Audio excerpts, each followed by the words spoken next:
देखो section number 43 से लेके 45 हम लोग का कंप्लीट हो चुका है। सेक्शन 46 47 थोड़ा बाद में पढ़ेंगे, बिकॉज सेक्शन 43 से रिलेटेड अपने को पढ़ना है सेक्शन नंबर 48। ठीक है, तो जो रिलेटेड सेक्शन से पहले उनको कवर कर लेते हैं। Variation of share holders rights. देखो सेक्शन 43 के अंदर में हम लोग क्या पढ़े थे कि इक्विटी शेयर दो तरीके का होगा। ठीक है, एक होगा नॉर्मल वोटिंग राइट्स के साथ और एक होगा डिफरेंशियल वोटिंग राइट्स के साथ। ठीक, अब यहां पे क्या बोला, variation of share holders rights. याद है डीवीआर इशू करने का बहुत सारा कंडीशंस पढ़े थे हम लोग।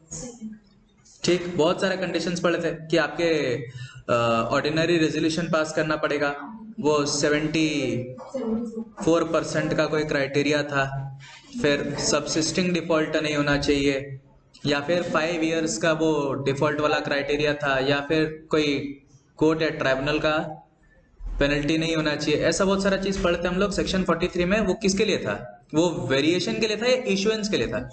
दैट वाज फॉर इशुएंस, कि अगर आपको नया डीवीआर इशू करना है तो वो सारा रूल्स फॉलो करना पड़ेगा। अब यहाँ पे बात हो रहा है variation of share holders rights, कि सर हम डीवीआर कोई एक टर्म्स एंड कंडीशंस पे क्या कर दिए, इशू कर दिए। मान लो कि हम शेयर्स इशू किए और क्या बोला कि बेटा तेरे को हम 10 शेयर पे क्या देंगे, 1 वोट देंगे। डीवीआर में बोला कि आपको 10 शेयर में कितना वोट मिलेगा, 1 वोट मिलेगा। Correct. Now I want to change this condition, I want to vary the conditions on which this share was issued. बोला था कि तेरे को इतना परसेंटेज का डिविडेंड देंगे, I want to change that. अगर मेरे को कोई भी चेंजेस करना है इन द इश्यूड शेयर्स तो वेरिएशन कैसे करें, how should I vary those? Issue करने का अलग क्राइटेरिया है और चेंज करने का अलग क्राइटेरिया। चेंज करने के लिए क्या बोला, देखो where a share capital of the company is divided into different classes of shares। चलो आपके कंपनी का जो शेयर कैपिटल है उसमें क्या है, एक जैसा शेयर नहीं है, डिफरेंट क्लासेस ऑफ शेयर्स है। इक्विटी है, प्रेफरेंस है, अगेन इक्विटी में वोटिंग राइट्स वाले हैं, डीवीआर वाले हैं, बहुत सारे शेयर्स है।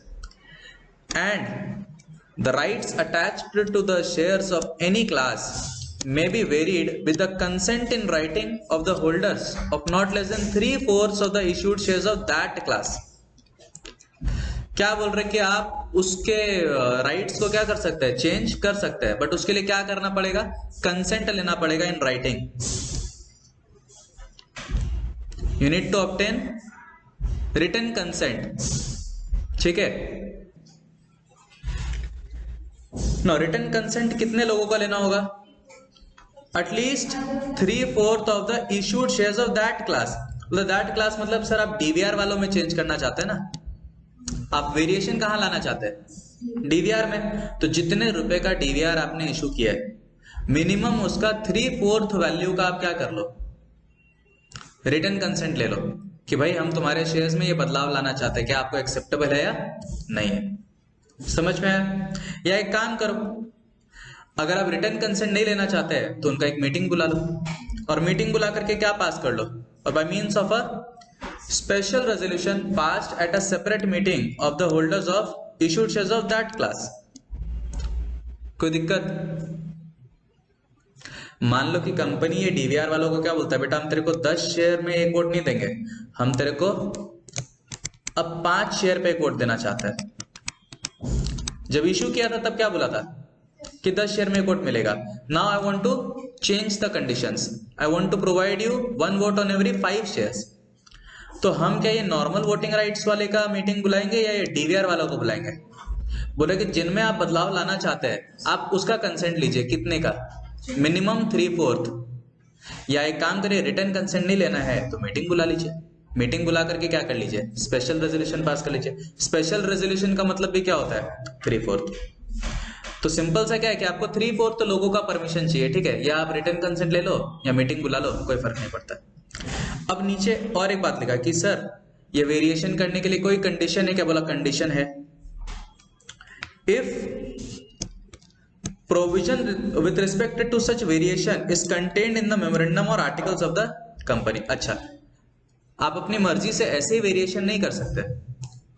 ये बात कहां पे मेंशन होना चाहिए, आपके मेमोरेंडम या आर्टिकल में। आपके मेमोरेंडम या आर्टिकल में अथॉरिटी होना चाहिए कि कंपनी चाहे तो अपने शेयर्स के राइट्स को क्या कर सकता है, चेंज। और in the absence of any such provision, if such variation is not prohibited by the terms of issue. अच्छा, जब आपने इशू किया था उस समय ऐसा कोई बात नहीं बोला था कि हम इसको वेरी नहीं कर सकते। अगर आपने इशू करते समय ऐसा कह दिया होगा कि बेटा आज जिस टर्म्स पे आपको शेयर्स दिया जा रहा है वो टर्म्स कभी भी लाइफ में चेंज नहीं किया जाएगा, अगर आपने ऐसा बोला होता फिर आप चेंज नहीं कर पाते, बट ऐसा बात आपने वहां पे नहीं बोला था। इन शॉर्ट क्या बोलने की कोशिश कर रहा है कि भाई आपने जो शेयर्स वगैरह इशू किया था, जिस टर्म्स एंड कंडीशंस पे इशू किया था, आप वो टर्म्स एंड कंडीशंस क्या कर सकते हो, वेरी कर सकते हो। अगर आपके मेमोरेंडम या आर्टिकल्स में लिखा है तो कर सकते हो, या फिर जब आपने इशू किया था उस समय आपका इंटेंशन क्या था, योर इंटेंशन वाज कि if required I may very, वहां पे आपने ऐसा नहीं बोला था कि हम कभी भी इसको वेरी नहीं करेंगे। समझ में आया? आपने उस समय मना नहीं किया। अच्छा, कितने लोगों का परमिशन लेना है? मिनिमम 3/4 इन राइटिंग या फिर स्पेशल रेजोल्यूशन। किन लोगों का? उन लोगों का जिनको आपने ये शेयर इशू किया था, ऑफ द पर्संस और मेंबर्स और share holders of that class. कोई दिक्कत? अब नीचे एक बहुत अच्छा सा प्यारा सा बात लिखा है कि if variation by one class of share holders affects the rights of any other class of share holders. आप जो वेरिएशन कर रहे हो, आपके वेरिएशन लाने से किसी दूसरे को भी क्या होगा, अफेक्ट पड़ेगा। तो सिर्फ आपसे परमिशन लेना काफी नहीं है, मेरे को उस दूसरे से भी परमिशन लेना पड़ेगा। Then the consent of 3/4 of such other class shall also be obtained. बात समझ में आया कि हम आपके शेयर्स में कोई बदलाव करना चाहते तो आपका परमिशन लेना ही पड़ेगा 3/4, लेकिन अगर आप में बदलाव लाने की वजह से मेरे को लगता है कि किसी और को भी असर पड़ेगा तो उसका भी परमिशन लेना पड़ेगा ना। Where the holders of not less than 10% of the issued shares of a class did not consent to such variation. क्या बोल रहे हैं कि सर मिनिमम कितने परसेंट? 10%। अगर 10% लोगों ने क्या किया, आपके इस प्रपोजल को अग्री नहीं किया, वो लोग बोल रहे कि नहीं भाई वेरिएशन मत करो, ठीक है, वो लोग क्या बोल रहे कि वेरिएशन मत करो, और they do not vote in favour of the special resolution, या फिर स्पेशल रेजोल्यूशन के फेवर में वोट नहीं किया 10% लोगों ने, then they may apply to the tribunal to have the variation cancelled. क्या बोल रहे देखो कि सर 100% में से 85% लोगों ने क्या बोला, यस, और 15% लोगों ने क्या बोला, नो। तो क्या रेजोल्यूशन पास हुआ या नहीं हुआ? रेजोल्यूशन तो पास हो गया, मेरे को स्पेशल रेजोल्यूशन पास करना था, 75% लोगों का परमिशन लेना था, यहाँ 85% लोगों ने क्या बोल दिया, हाँ बोल दिया। तब ये वेरिएशन होगा या नहीं होगा? वेरिएशन होगा, बिकॉज वेरिएशन के लिए क्या रिक्वायरमेंट है, स्पेशल रेजोल्यूशन पास होना चाहिए, 3/4 का परमिशन। लेकिन यहाँ पे क्या बोल रहा है कि सर यहाँ पे कितने लोगों ने ना बोला है, 10% से ज्यादा लोगों ने क्या बोल दिया, ना बोल दिया। तो इनके पास एक ऑप्शन है, क्या ऑप्शन है कि ये लोग कहां जा सकते हैं, एनसीएलटी के पास जा सकते हैं। समझ में आ रहे लोग, किसके पास जा सकते हैं, एनसीएलटी के पास जा सकते हैं। यही अगर 95% और 5% होता तो तभी एनसीएलटी के पास भी नहीं जा पाते, लेकिन सिंस 10% है तो ये लोग कहां जा सकते हैं, एनसीएलटी के पास जा सकते हैं। और उसको क्या बोल सकते हैं कि सर देखिए बहुत सारे ऐसे लोग हैं जो वेरिएशन नहीं करना चाहते, तो आप प्लीज कंपनी को बोलिए कि वेरिएशन क्या करते हैं, कैंसिल कर दे। बात समझ में आ रहा है? तो कंपनी को बोलिए कि वेरिएशन क्या कर दे, कैंसिल कर दे। Where any such application is made, the variation shall not have effect unless and until it is confirmed by the tribunal। और जब ऐसा एप्लीकेशन कर दिया गया तो वो वेरिएशन तभी इफेक्टिव होगा जब ट्राइब्यूनल उसके लिए क्या दे देगा, अपना मंजूरी दे देगा। कोई दिक्कत इतना में? Next, provided that an application under this section shall be made within how many days, 21 days after the date on which consent was given or resolution was passed। कि जिस दिन 3/4 का कंसेंट मिला या रेजोल्यूशन पास हुआ, उसके 21 days के अंदर अंदर आपको क्या कर लेना है, ये एप्लीकेशन कर देना है। 21 डेज के बाद नहीं कर सकते। समझ में आ रहा है?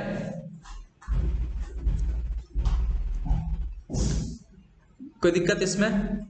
और क्या बोल रहे हैं, and Such application may be made on behalf of the shareholders entitled to make the application by such one or more of their numbers as they appoint in writing for the purpose. कि application क्या सभी लोग मिलके करेंगे? बोलो नहीं sir, एक इंसान भी कर सकता है, सब कोई मिलके भी कर सकता है. The decision of the tribunal on any application shall be binding on the shareholders. Tribunal जो भी फैसला सुना देगा वो आपके लिए फाइनल है, आपको मानना पड़ेगा. Next, the company shall within 30 days of the date of the order of tribunal file a copy thereof with the ROC. जिस दिन NCLT का ऑर्डर आ जाएगा उसका एक कॉपी कंपनी किसके पास जमा करवा देगा? ROC के पास जमा करवा देगा. Wherein a default is made in complying with the provisions of this section, the company shall be punishable with fine which shall not be less than rupees 25,000 but which may extend it to 5 lakh rupees. कि अगर इस provision को follow नहीं किया गया, आपने बिना permission लिए चेंज कर दिया, समझ में आया? कुछ भी अगर आपने उल्लंघन किया इस सेक्शन का तो कंपनी के ऊपर में कितना पेनल्टी लगेगा? मिनिमम 25,000 और मैक्सिमम 5 लाख.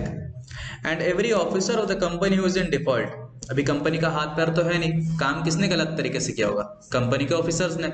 तो उनके ऊपर में क्या बोल रहा है? Imprisonment for a term which में एक्सटेंड टू 6 months, 6 महीने तक का जेल हो सकता है. और with fine which shall not be less than 25,000 rupees but which में एक्सटेंड टू 5 लाख रुपीज और विथ बोथ.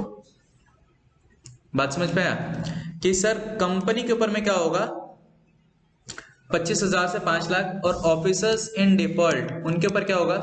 6 महीने तक का जेल हो सकता है, नहीं तो 25,000 से 5 लाख तक का पेनल्टी भी लग सकता है, नहीं तो बोथ, दोनों लग सकता है. कोई टेंशन इसमें?